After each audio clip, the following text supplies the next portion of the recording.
Bonjour à tous et bienvenue sur les vidéos de présentation des logiciels de Lubal. Dans cette troisième et dernière vidéo consacrée à l'introduction du logiciel Erstab, nous allons aborder les calculs, les résultats, ainsi que la documentation de sortie. Bon visionnage! Avant de passer au calcul, je vais vérifier mes entrées.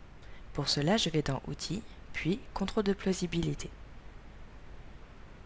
Après validation des paramètres, et si aucune erreur n'a été détectée, une fenêtre comme celle-ci s'ouvre avec les infos, les données de modèle et les données de charge. Je peux maintenant fermer la boîte de dialogue et lancer le calcul en utilisant l'onglet Calculer et Calculer tout. Erstab calcul et voilà nos résultats. Je déplace la boîte de dialogue et je vérifie les résultats pour chaque combinaison en utilisant les flèches gauche et droite ou en utilisant le menu déroulant, ici pour attendre les ELU. On peut voir dans le navigateur de projet qu'un nouvel onglet a été créé, l'onglet Résultats. Ces résultats gèrent l'affichage graphique, ici les déformations globales, mais aussi des barres, par exemple selon UX ou selon UY, les efforts internes et aussi les réactions d'appui.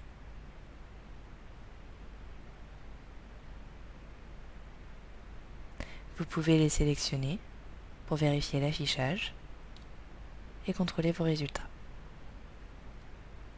Il est possible d'effectuer une animation des déformations globales. Pour cela, je resélectionne Déformation globale, puis j'appuie sur cette icône. Les résultats s'animent. Pour arrêter cette animation, je réappuie sur l'icône. On peut également évaluer les résultats dans les tableaux. Ces tableaux se trouvent en bas de la fenêtre graphique. Dans le premier onglet Résumé, vous avez un résumé de vos résultats, suivant vos combinaisons et vos cas de charge. Vous pouvez aussi sélectionner les onglets, suivant ce que vous voulez, les nœuds, les barres, les sections, etc. Comme la fonction de navigation dans la barre d'outils principale, je peux utiliser les boutons gauche et droite pour sélectionner les cas de charge dans le tableau. En sélectionnant par exemple barre effort interne et en sélectionnant barre numéro 1, nous pouvons voir ici la corrélation graphique avec le tableau. Un autre moyen pour évaluer le résultat des barres est avec un diagramme. Pour commencer, je vais changer le rendu de ma structure en fil de fer. Ensuite, je vais sélectionner l'ensemble de barres numéro 1 à l'aide d'un clic droit et choisir Diagramme de résultats. Une nouvelle fenêtre s'affiche avec les diagrammes de résultats de l'ensemble de barres 1. En haut, vous pouvez choisir le cas de charge auquel est associé le diagramme. Et sur le côté, vous pouvez choisir les déformations ainsi que les efforts internes que représenteront ces diagrammes.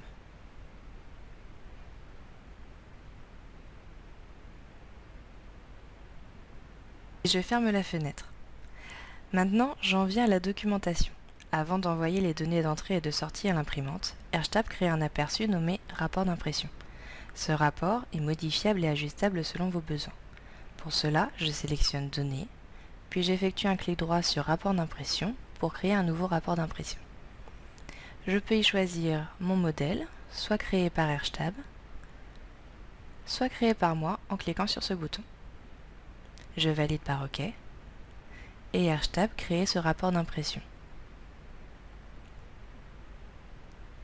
Je peux sélectionner tous les chapitres pour pouvoir les modifier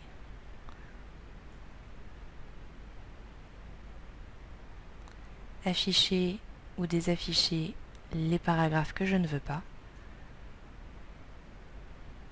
les résultats également. Je valide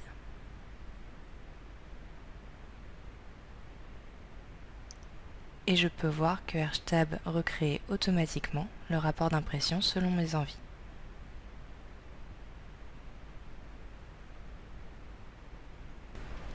La vidéo est maintenant terminée. Je vous remercie de l'avoir regardée et j'espère qu'elle vous a été utile. Pour plus d'actualités, n'hésitez pas à vous abonner à notre chaîne ou à nous suivre sur Facebook. Pour toute question ou demande d'information, écrivez-nous à info@lubal.fr ou reportez-vous sur notre site internet. À bientôt!